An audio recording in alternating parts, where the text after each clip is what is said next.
Good morning, student. Today I am going to solve HOTS of chapter 16 data handling. First question, the mean of 6 observation is 17.5 and the 5 observation given 14, 9, 23, 25 and 10. Find the 6 observation. आपको 6th observation तो हम लेते हैं let the 6 observation be x. Let the 6 observation be x. So formula of mean, sum of all observation 14 plus 9 plus 23 plus 25 plus 10 plus x. Divide by total number of observation 6. But in question given mean is 17.5. So in place of mean put 17.5 is equal to, now add 14 plus 9 plus 23 plus 25 plus 10, 35 plus 14 plus 9 plus 23. आप इसको add कीजिए, कितना आ रहा है देखिए. After adding this one is 81 plus x divided by 6. By cross multiply 17.5 into 6 is equal to 81 plus x. Now multiply here, so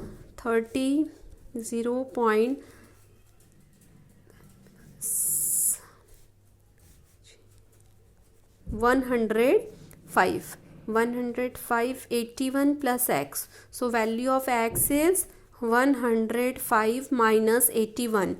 After subtracting 105 minus 81, 5 minus 1 4, 10 minus 8 2, 24. So 6 observation is 24. Second question is, the mean height of 10 students is 151.8 centimeter. 2 more students of height given join the group. What is the new mean height? देखिए starting में mean, sum of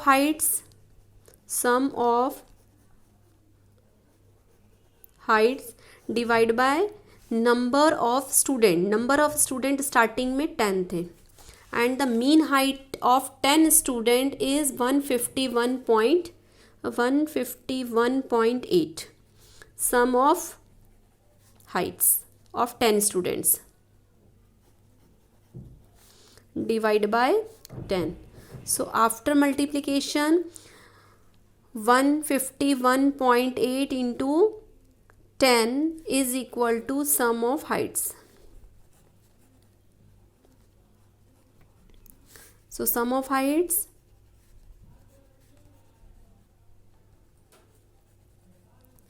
is equal to 1518. But अब जो 2 students हैं और join की, तब आपको new mean find करना. New mean is equal to 10 students जो हैं उनका सम है 1518 प्लस 2 स्टूडेंट्स ने ज्वाइन किया है, उनका वेट है 157.6 एंड 154.4. ये 10 स्टूडेंट्स का सम है हाइट का. 2 स्टूडेंट्स न्यू ज्वाइन किया है. Total students now 12. 10 plus 2 12. So add this number and divide by 12. So after adding this number is 1830 divide by 12. जब आप इसको डिवाइड करोगे इसका आंसर आएगा 152.5 सेंटीमीटर. स्टार्टिंग में 10 स्टूडेंट्स का मीन वेट था, मीन हाइट थी 151.8. जब 2 स्टूडेंट्स ने और ज्वाइन किया 157.6 height and 154.4 height, then new mean height is 152.5 centimetre. Third question, The following observation have been arranged in ascending order. Already given in ascending order. If the median of the data is 13, median means middle value, find the value of x. पहले आप count करो कितने observation हैं. 1 2 3 4 5 6 7 8 9 10. 10 observation है. 10 observation that means even number observation है. Even में क्या होगा, middle value n/2, that means n is equal to 10. So median calculate करना है. मीडियन, और मीडियन भी आपको गिवन है. Median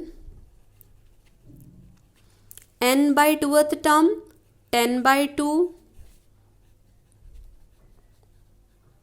plus 10/2 plus 1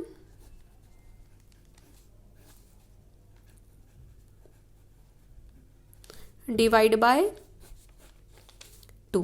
But median already given, that median is 13. So put in place of median 13 is equal to 10/2, that means fifth term. Fifth term is count here 1 2 3 4 5. Fifth term is x and sixth term is x plus 4. So fifth term is x and the sixth term is x plus 4.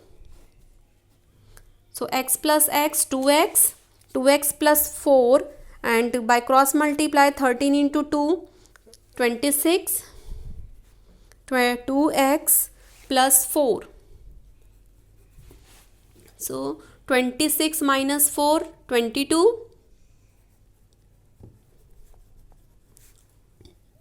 2x equal to 22 or x is equal to 22/2, that is 11.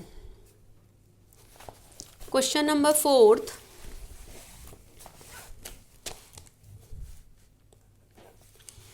If the mean of the data is 4.5, find the median of the data. That means mean आपको already given है. Mean means sum of all observation. So 5 plus 7 plus 7 plus 8 plus x plus 3 plus 1 plus 5 plus 4 plus 2 divide by how many observation? 1 2 3 4 5 6 7 8 9 10. 10 observation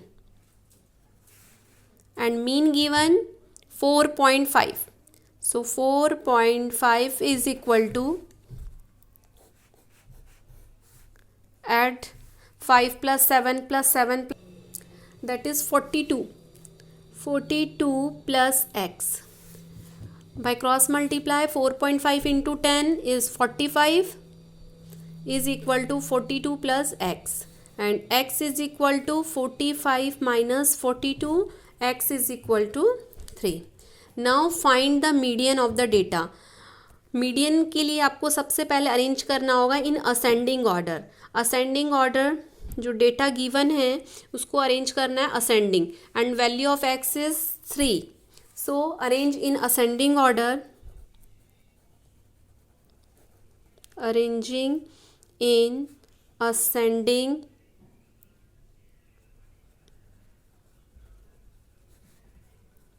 order. Ascending order में arrange करेंगे.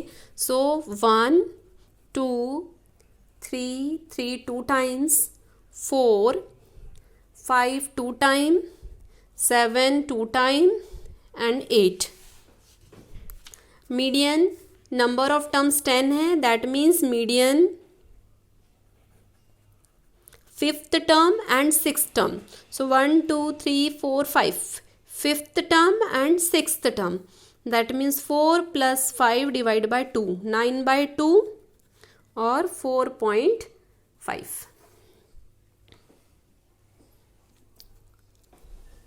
Last question. Find the probability of getting 53 Sundays in a leap year. So in a leap year, how many days? Days in leap year 366 days होते हैं. That means कितने week होंगे, complete week. So 366 divide by 1 week में 7 days, so divide by 7, 35, 52 complete weeks and 2 days remaining. That means 366 में 52 तो complete week होंगे and 2 days होंगे. अब 52 वीक में 52 संडे तो होंगे ही होंगे. अब आपको बताना है कि 53 संडे की प्रोबेबिलिटी क्या है. तो जो 2 डेज़ हैं, 2 डेज़ में से अगर संडे आता है, जैसे कि 52 कंप्लीट वीक के बाद जो 2 डेज़ हैं, तो may be possibility 2 days may be Sunday Monday, Sunday Monday, Monday Tuesday, Tuesday Wednesday, Wednesday Thursday, Thursday Friday, Friday Saturday and Saturday Sunday, Saturday Sunday. इतनी पॉसिबिलिटी है, 7 possibility. Total outcomes is 7, but our favourable is condition is Sunday. So first and the last one. अगर ये 2 condition apply हो जाती है तो हमारे हो जाएंगे 53 Sundays. So first and last condition is favourable. So probability of getting 53 Sunday is favourable outcome is 2 and total outcome is 7. 7 condition total है, 2/7. So probability of getting 53 Sundays 2/7. Thank you.